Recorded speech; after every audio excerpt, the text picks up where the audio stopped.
apa? Gambar apa? Artinya bercerita tentang siapa? Manusia. Terus? Ya, yang ini ya. Ya, terus? Ya. Tapi kalau kalian perhatikan dari gambar-gambar ini, kira-kira ini berdasarkan cerita nyata atau hanya rekayasa? Rekayasa. Baik, materi kita hari ini tentang buku fiksi dan non fiksi. Materi itu sudah mulai kalian kenal. Nah, kemarin di kelas 8. Ya, kelas 2. Apa yang dimaksud dengan buku fiksi? Apa yang dimaksud dengan buku non fiksi? Nah, mulai minggu ini ya, judulnya buku fiksi dan non fiksi. Kalau kalian perhatikan, di sini ada cerita Azra. Siapa yang tahu Azra itu siapa? Apa ya? Bentuk lainnya sebutan untuk seorang cendekiawan Muslim di Indonesia yang bernama Azumardi Azra. Ada disebut Azra, kadang disebut Mardi. Kemudian yang bagian ini teknik menyulam. Ya, teknik menyulam berarti itu nyata atau tidak? Nyata. Nyata berarti fiksi atau non fiksi? Fiksi. Nah, coba kalian kelompokkan mana yang fiksi, mana yang fiksi. Yang udah tertunjuk ya. Ini Itu fiksi. ternyata kalian sudah bisa membedakan mana fiksi, mana non fiksi. Memangnya ciri-cirinya apa fiksi dan non fiksi itu? Kalau fiksi Nyata. nyata, terus coba kalau pertanyaannya begini, apa yang dimaksud dengan buku fiksi? Buku ya,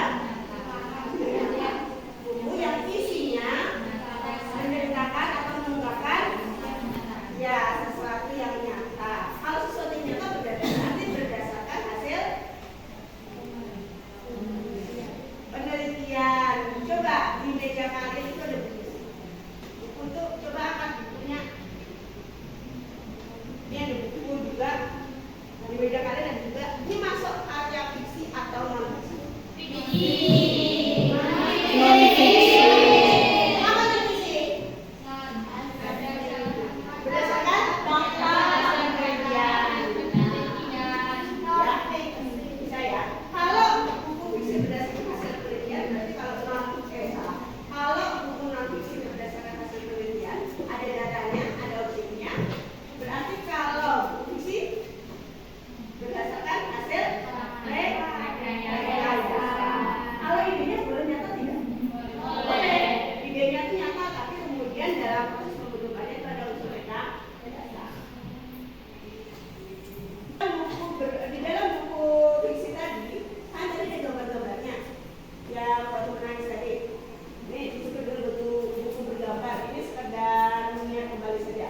Buku bergambar itu apa? Buku fiksi atau non fiksi yang didukung oleh elemen gambar untuk menyampaikan isi cerita.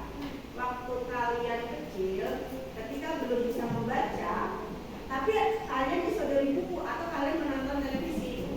Nah, di situ ada film. Kalian tidak tahu apa maksud film itu karena filmnya bukan menggunakan bahasa Indonesia. Tapi kalian bisa mereka-reka tidak, bisa menerka tidak isinya? Bisa.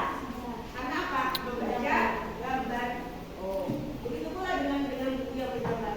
Jadi gambar di dalam buku tersebut itu fungsinya untuk memudahkan pembaca memahami. Ini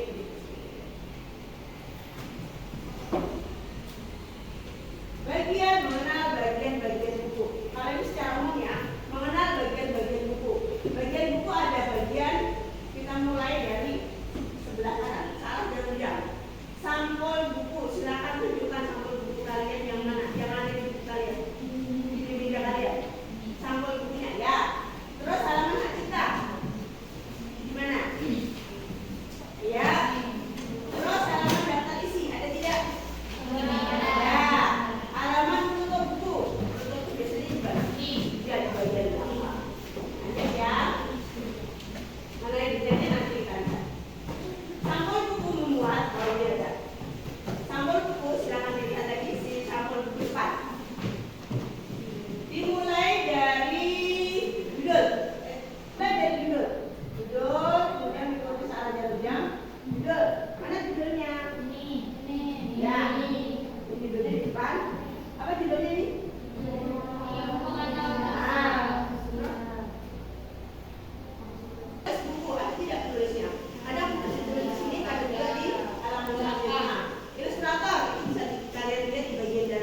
baku. Kalau bahasa baku itu intinya banyak. Ada penggunaan pilihan katanya seperti apa gitu ya. Ciri-cirinya ada di perjelas di sini. Untuk buku non fiksi sebagai notatif formal, bahasanya formal berdasarkan fakta untuk tulisannya. Dari tempat ini, tempat mulai yang ini, ada yang belum kalian ketahui? Yang mana? Nomor 1, bersifat denotatif, mengandung makna denotatif. Makna denotatif adalah makna sebenarnya, apa adanya. Contoh, yang namanya bola itu jatuh dari lantai 2, berarti jatuh dari atas ke bawah. Tapi kalau misalnya nilai bahasa Indonesia pun jatuh di semester ini, apa maksudnya? Ya ada betapa gurunya tulis seperti apa? Nilainya lebih rendah dari sebelumnya. Kalau yang nilai bahasa Indonesia tadi masuk ke makna konotatif, kalau yang bola tadi masuk ke makna denotatif. Bahasa formal paham ya? Berdasarkan fakta paham tulisannya. Kalau tulisannya makna berarti ada sistematikanya. Ada urutannya, ada tata caranya. Lanjut. Nah, kalau merangkum di dalam buku Indonesia jamnya ada merangkum. Merangkum itu seperti apa? Kalian bisa merangkum? Bisa. Bagaimana caranya? Ya, menentukan gagasan pokok dulu. Setelah gagasan pokok ditentukan, baru dibuat peta konsep. Peta konsep seperti apa? Sudah lupa? Peta konsep, kalau misalnya itu melihat peta konsep buku teks atau apa itu bisa dilihat. Silakan dilihat di data isi. Kira-kira gambaran isi buku tadi apa? Di bagian data isi. Kira-kira gambaran isi buku yang ada di depan kalian apa saja isinya? Judulnya apa? Judul buku kalian apa? Ilmu sosial. Bab 1 isinya apa? Ya, bab 2 isinya apa? Dari bab 1 tadi ada subbabnya. Subbabnya apa?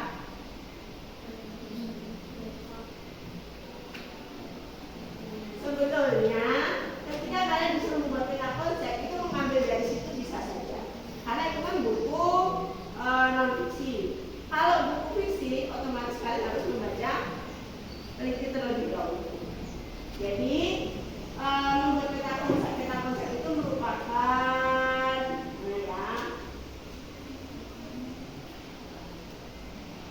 ini contoh peta konsep. Peta konsep atau peta pikiran sama? Ya, itu peta pikiran atau peta sukses belajar. Peta konsep tentang sukses belajar. Apa yang perlu dipelajari? Ada pra belajar, ada pasca belajar. Kalau pra belajar berarti sebelum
Kira-kira apa? Nah, untuk tanggapan ini, Ustazah minta jawaban